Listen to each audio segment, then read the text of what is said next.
Call of Duty points are now in Infinite Warfare. If you want the best way to get free Call of Duty points, click the link down in the description, install the app, and start getting yourself some free Call of Duty points today. Yo, what is up guys? It's the Goblin, and welcome back to another Call of Duty Infinite Warfare video. In today's video, we're going to be doing another episode of my Epic Weapons of Infinite Warfare series, and today we're going to be talking a little bit about the epic variant of the KBAR-32, which the KBAR-32 is actually a very strong assault rifle in this game. We'll talk more of that in a second here.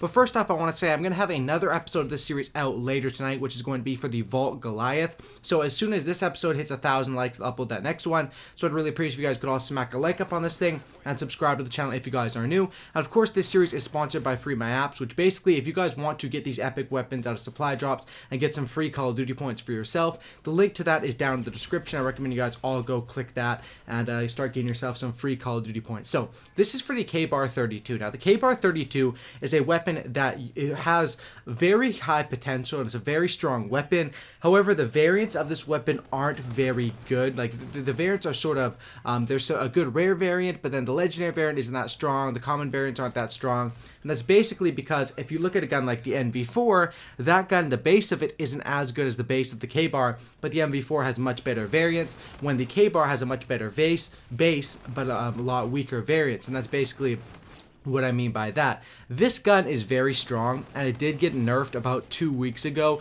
They did increase the recoil a little bit and basically make it so the first 2 shots didn't decrease the recoil as much, and a few other fixes to this gun, because this gun was the most popular gun used in competitive, and it still is. Even after this nerf, this gun still is very, very strong. The most popular guns in competitive are going to be the NV4, the KBAR-32, as well as the OSA, which are all very strong guns, and probably all the top 3 assault rifles. So let's throw the Invective up on the screen right now and talk about it a little bit. It has the first one that's going to give you is Jawbreaker, bonus headshot damage but reduced damage towards the legs, and the next one it's going to give you is Stability, which is of course just reduced recoil, and you can also stack on foregrip onto that. Now basically, let's talk a bit about why this is very good and why this variant is by far the best one for the KBAR. Now, what you get out of Jawbreakers is you essentially get the hollow point, which is basically just high caliber, makes it give you more damage to the head. That's basically what you get out of that.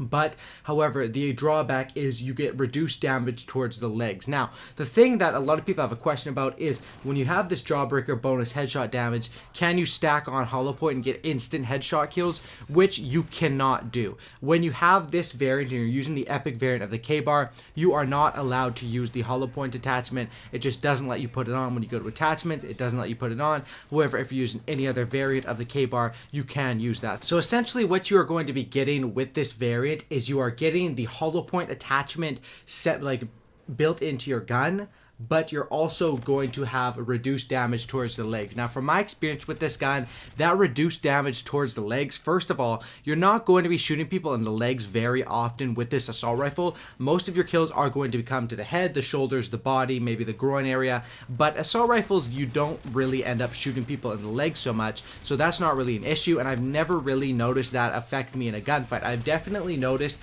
the bonus headshot damage, and like I have the hollow point attachment on the gun, but as far as the reduced leg damage, when you read it, it makes you think that that's going to, you're going to get reduced damage a lot. I've never really experienced it. I've never really noticed it, and it doesn't seem like I'm losing any gunfights because of that. So this variant definitely gets a positive there. Now with the other one, Stability, reduced recoil, this is perfect for this variant because the KBAR does have a little bit of recoil, and that's where it loses in categories compared to the NV4. It goes basically, NV4 has the lowest recoil, then the KBAR has medium recoil, and then the OSA has high recoil. So that's what you need to remember when choosing your assault rifle. But when you have this variant on, you're going to get Stability, which is essentially having a grip on your gun built in, and the whole premise of this variant is you're going to get hollow point and grip.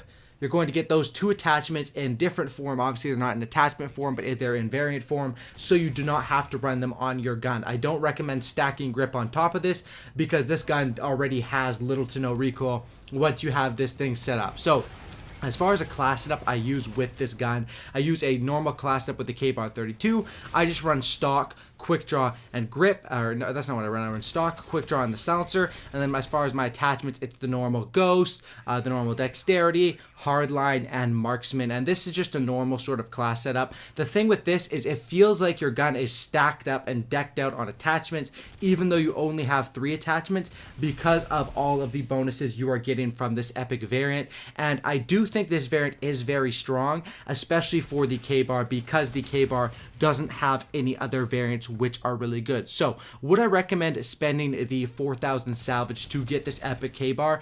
Honestly, if you are a fan of the KBAR and this is one of your favorite guns, 110% you need to be stacking up your salvage and buying this one, because it's not going to get any better when it comes to the KBAR. But if you're not too big of a fan of the KBAR and you like using different weapons, then I recommend just going for the epics of the guns that you use more often. You know, I honestly don't use the KBAR as much as I should, and I threw it on for this gameplay here, got like a 50-5 TDM and another epic gameplay, and this thing is really awesome, and it definitely is going to, now that I have this unlocked, make me want to play a lot more with this KBAR and get a lot more gameplays with it. So that's basically my opinion on this thing. Definitely a really cool variant, and highly recommended if you are a fan of the KBAR-32.